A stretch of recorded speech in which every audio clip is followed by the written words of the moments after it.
You go out and spend $700 on a Saturday for no reason when you could do this? Nope. No. Hey, my lovelies. It is more Liberty Bibbity Sheila time, and did you guess who is coming to help? I don't think you did. Oh, they're both coming here at the same time. You can't see us. It's Ben from JK Gears and Gadgets, all the way from Oklahoma, and all the way from California. We have Ultra 4 Jones. Yay. Kevin is his name. Hey guys, what's up? Much. What are we doing? We have a lot of work to get done on the Liberty Bibbity. We do. We've been working for the past 2.5 days nonstop. We've been putting in 16-hour days. Very long days, but the progress shows. So we're going to show you a little bit about what's been going on.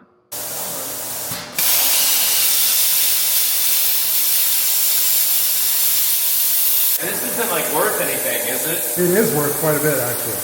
Like if I needed another one, I think it's like $600. That's what I'm wondering. I feel like a collision shop, it's probably hard to find these now. You can sell them, but a little late. I mean, that could be fun. No, it's fine. Hey guys, I'm Ben from JK Gear and Gadgets, and I'm out here with Kevin and Holly helping out with the Onyx build Liberty Bibbity Sheila. So I have a YouTube channel, JK Gear and Gadgets. For those of you who might not know me, I've met Holly probably 5 or 6 years ago on the trail to SEMA. So I make YouTube videos. I have a bunch of other Jeeps that I enjoy working on, and raced King of the Hammers last year for the very first time, and was actually with Holly during that experience. So we've knocked out a ton of work on the Onyx build, on the Liberty, and there's still a lot of work to go, but being able to come out here and just really help these guys catch up to speed and get this thing one step closer to the trails is awesome. So came all the way out from Oklahoma and enjoying some beautiful weather here in Sand Hollow.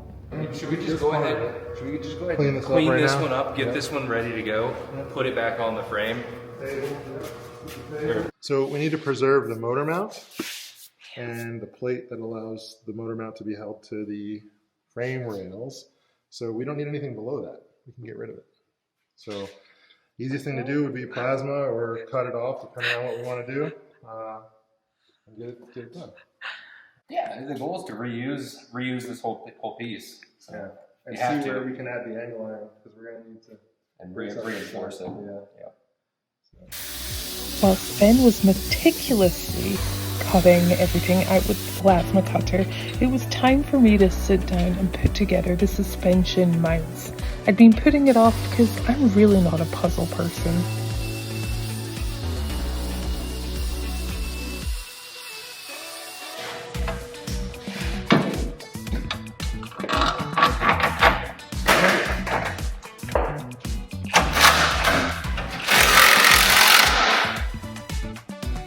Well, that looks a gajillion times better.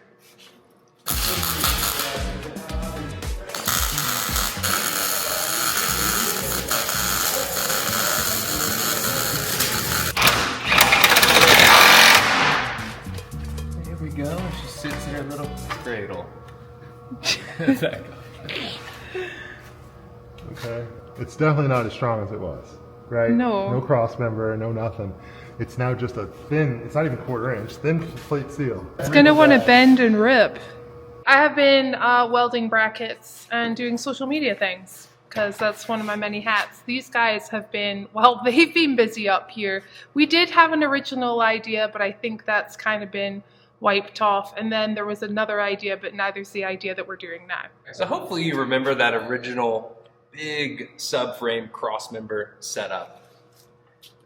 That had to go. No way you're going to be able to use that. So that was originally designed so you could drop the engine, the diff, A-arms, the entire assembly as one. Since that had to go, we were trying to figure out how we're going to make this work with the steering box up here.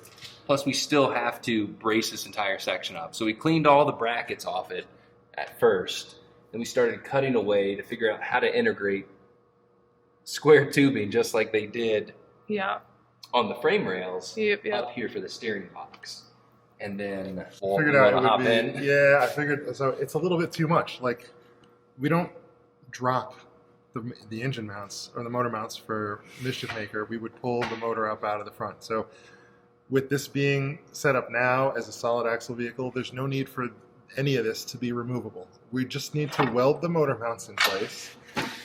So we'll pretty much get rid of this bolt. Yeah. Because this is in the way.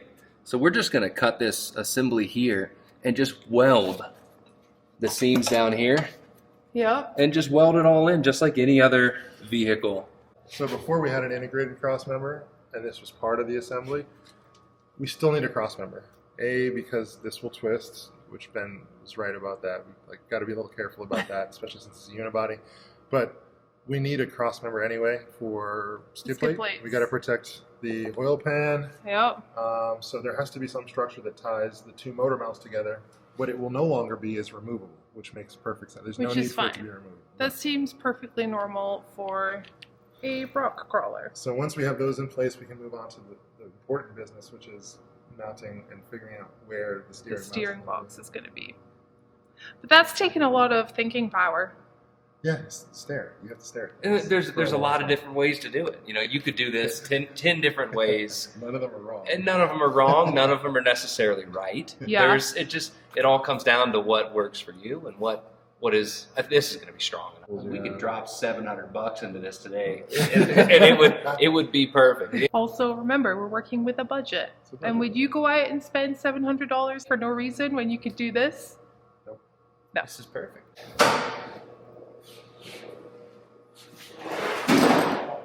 Can you see the radiator cap? It would be like an episode of Dora. Can you find the radiator cap?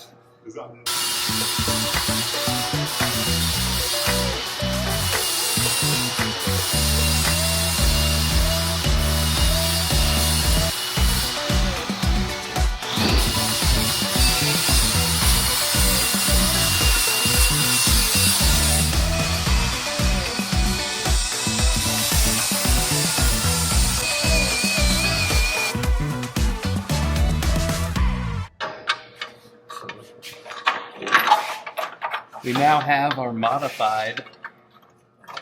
Somewhat. Kinda, almost, sorta. Look at that thing. It's like it was like that the entire time. Look at that thing. You good with that? Mm-hmm. So the game plan is just to weld like here and then on the inside, Yeah. probably here. We could put a few more, we could drill some holes. I don't know, we some got this plug safety welds. bolt. We got this safety bolt. The bolt back there. Do you want me to weld any back here too? Yeah, or why not? leave Yeah. that one in? No. I didn't prep any of that metal. Just hit it. Ben started welding the driver's side. Walter and I started working on the passenger side, and just look how much metal is on there. We don't need a lot of this. Don't worry, we are going to be putting some more structure into the unibody. I can't set the axles underneath it. We could do this whole thing, but So I would just, math. width. You want to take the width, So between what the you two? do, you measure the bracket distance, then measure the length of the arms, have the angle of this, and then that's math. Okay, fine. We'll use numbers. All right, let's say 42 center to center. So where's 42? All right, let's see. So you're out of the frame rail, come Yeah. right here. All right, Keep so going. that's the distance. And then you want to hold this, and I'll hold the bracket. The over bracket. there. Okay, so I'm I am about 3 right inches there outside. straight. I'm heading straight towards Holly. I'm like 3 inches outside of the frame. I'm- far outside of the frame. Like 3.5, 4. Dude, that's perfect. From my view, Holly, am I pointing straight to you? You're pointing straight to me. Perfect. I quickly finished welding that front bracket up, and we put it on the frame to see how it fit. Now, when I was doing that, Walter was actually making a plate out of 3/16 so that the bracket sits flush onto the unibody. But it won't because Move the this a quarter inch? Yeah. This whole bracket, when we actually weld it in, this can get welded. We have to move. Okay. It's hidden the lift again. So. Yeah, I was like, let go of it. It's absolutely boiling. Just been welding on that thing. The game plan, weld this to the unibody. The what? Unibody. Unibody. Weld this To to the the unibody. unibody. We got a little plug weld here. Weld it to this, and then Put weld the that to bracket these. on. Oh, this side. This side's interesting because This we gotta move those side. lines, but Yeah, we don't have an upper link here, but still. Yeah, there's still a lot going on here. Fuel lines here. Question for you. I do feel, just for aesthetics, should we weld this little seam? Yeah, I think so. SEMA build and all.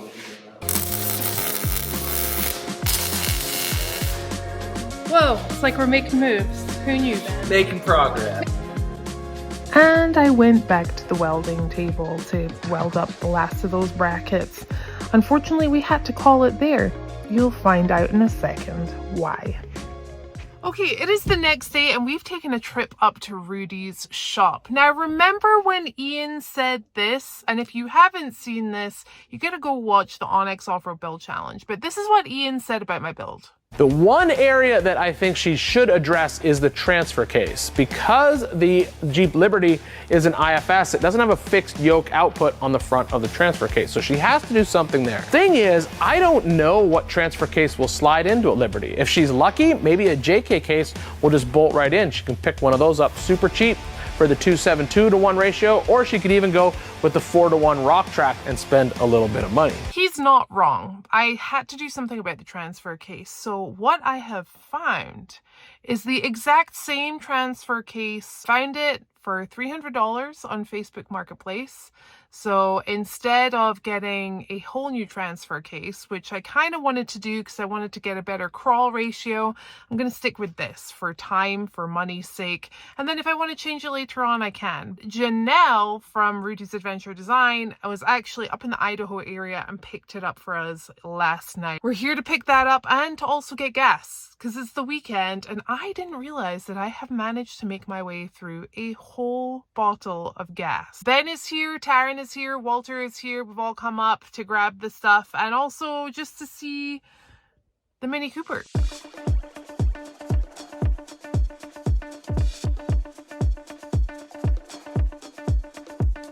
Ben, what do you think of it in here? How's that one? Is it good? Do you like it? Lots of space. Right? There's a lot of fun activities. I see the cutter over there, the table, I know. and then the first time seeing this in person. Isn't this fun? Oh yeah, it's a very nice setup. I think you're making pretty good progress. You think? Yeah. I think the Liberty is going to be Do you think we're gonna have it? I think we're tested gonna have. before. I think it's going to be tested before the deadline. Oh, way before. Here is what we have collected. Gas tank for welding and the beautiful transmission. Okay, thanks Janelle. Thank you, Rudy. You guys are freaking awesome friends. All right, we've just come back from Rudy's and guess who's here? Kevin Jones. So nicely come to help. What are we gonna get into today? I think we're going to work on swapping a transfer case in and then look at rear suspension layout. Yeah. All right. Well, because we only have him for a short time, we're just going to get to work. So here's the transfer case. The guy had rebuilt it. We were going to go and take a look inside and just make sure everything's okay. But Kevin here says it looks great. So It's going to be fun. Ben and Walter were working on the front and we had to get the old transfer case out. We had to take the cross member out first though in order to get all of those bolts.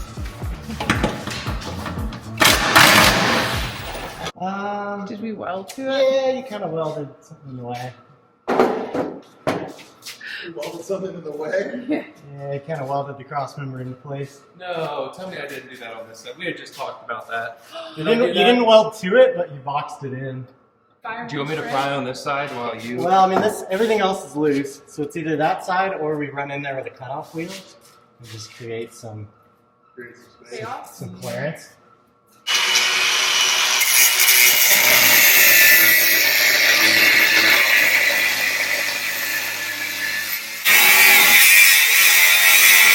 These guys are so comfortable with tools straight away. They're like in it and at it.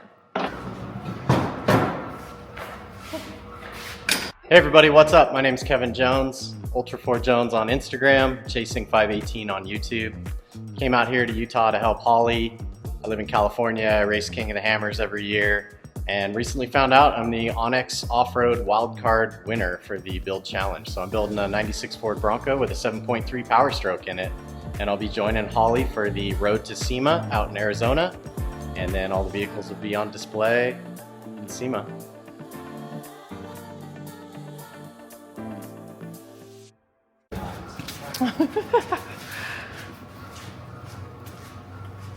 Could've just brought the other one. I mean, we could have just wheeled the other one over. Was never known for working smarter. No, we didn't want to do that, Walter. One question I did have for Holly was the chain. I don't know how much play is Suppose like normal. You counted the splines, yeah. So I know that part's right. That's a little more. So what does that mean? There's a chain coming off this gear to this gear. Okay. But this one, It's minuscule compared to that one. That's having a party over there. yeah. Are you a chain drive transfer case guy? So did you already look at this? So Liberty, right? There's my chain. That came out of an XJ that was wheeled. So that came. It's good. Ben always says everything is bad. good. Okay, some of you are going to be asking, why take a 242 transfer case out and put the same 242 back in? Well, this one I got from the good old internets came with a slip yoke eliminator on it for $300. Normally, if you're going to buy the slip yoke eliminator, it's $500. So this was a steal and in the budget.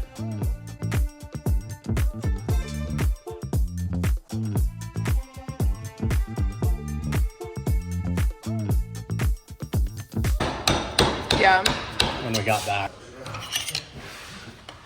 So we're going to explain what's kind of happening here, why we're doing this. So the transfer case that you bought came with a slip yoke eliminator installed, Which is perfect. which is perfect. That's what we wanted. But it looks like the yoke that goes with it, the guy probably kept to put on his new transfer case. Yeah. So we're assuming this is the yoke he didn't need, but it's too shallow and it bottoms out. Come on, you. Bottoms out on the slip yoke eliminator kit. Yeah. That's all right, though. That's all right. So I think you're just going to need an Yep. output yoke. So now I think it gets there, but what I don't know is we could try to measure it. Let's see if we lost the seal. Yeah. Calipers that are just off all the time.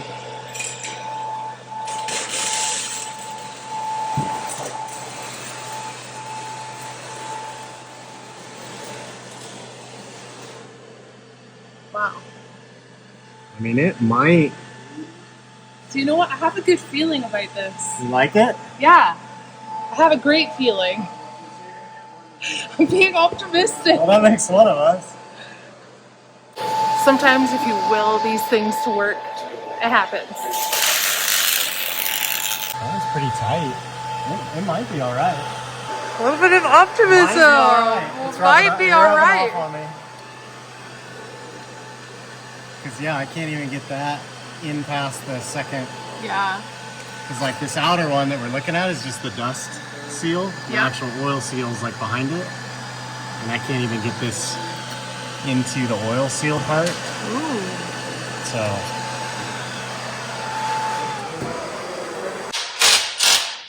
There we have it. New one is in. Feeling good about it. Old one out, new one in. Moving on to the next.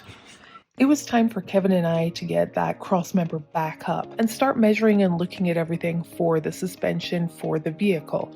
But before we could do that, we had to get the rear axle put together. So we had just finished up welding the last of that, let it cool off for a little bit, put the wheels and tires on there, rolled it underneath the Jeep, and now it was time to figure everything out. We have axles under. We're just trying to figure everything out. where it's all going to go. Where it's all gonna go.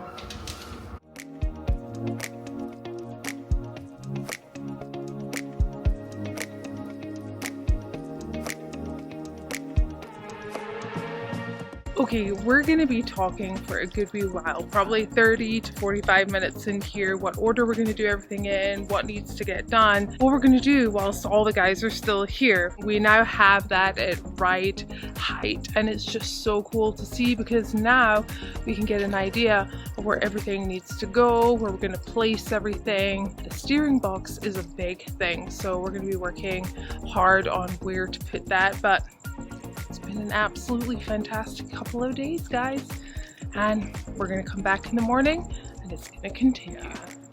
Brackets, the rear suspension brackets to hop on, so it's nice and flush there, and I don't know what Kevin is thinking. We talked a lot about how cool it would be if the lower links, front and rear, are the same length. Yep. But we don't have front links yet. So kind of like where to put the rear.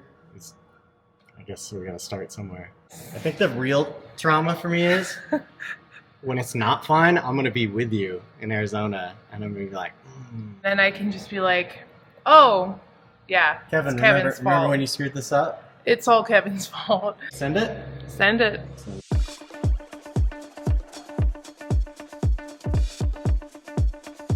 Okay, we've had some visitors in today. It's been kind of really awesome. We're back to it, although I should say I'm back to it because these guys have been figuring stuff out. But we're working on the rear right now.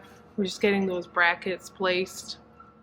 Then The goal is to get hopefully some of the rear suspension all finished up today. So Yeah. This morning, those two knocked out those beautiful frame brackets up there. beautiful. And so all we really have left to do is the control arm brackets on the lower side. Yeah. But we did figure out that we want to retain the emergency brake cable. Oh yeah. So in order to have flush mount brackets and retain this, We have to angle them down. notch them out for the cable, Yep. and then get those in, figure out where these uppers are going to go, weld them in, and then build some links. Yeah, exactly. It's just as simple as that. But how did we decide?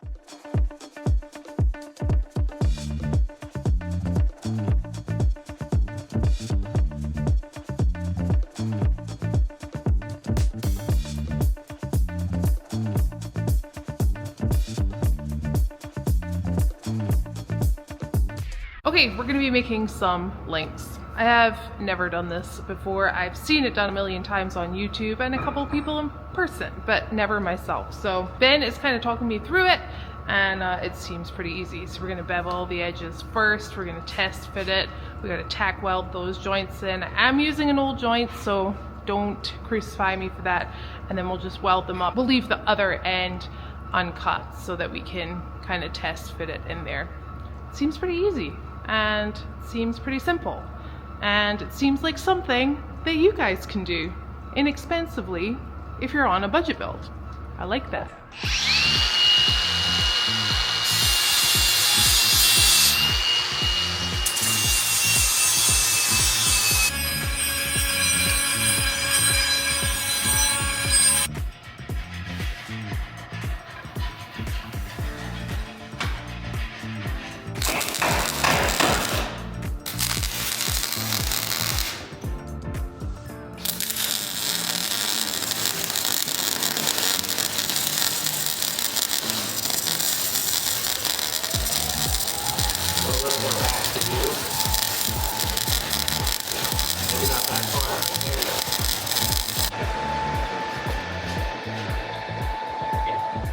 That's not so terrible if you have someone for you. I have to say, making links might be one of my favorite things to do. It's very therapeutic. It's instant gratification, and I love welding around the tube, especially when someone is helping you turn that. Is this recorded? Yes. Would anybody buy custom links? Ben's Customs. From Bane's Customs. I have too many names going. From JK Gear and Gadgets. Gear and Gadgets Garage. Okay, which one is it? Very good. Hot, hot.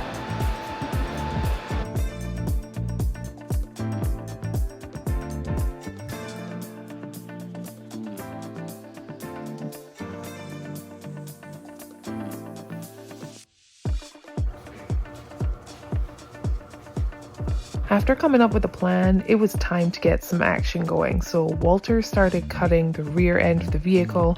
I was drilling out 3/4 holes for the brackets for the guys to test fit in the back. And then I went on to the front. I was taking the whole front end apart just so that we could have space and figure out where we were going to put this JK steering box.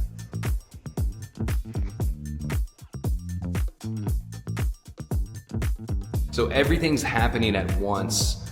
Kevin's working on a project, Holly's working on a project, and I am, and it's all kind of really molding and working together smoothly for the first time, because rarely does that happen, that you get 3 people that don't work together often that can come together and just really make things happen. So everything's moving smooth, projects are getting knocked out.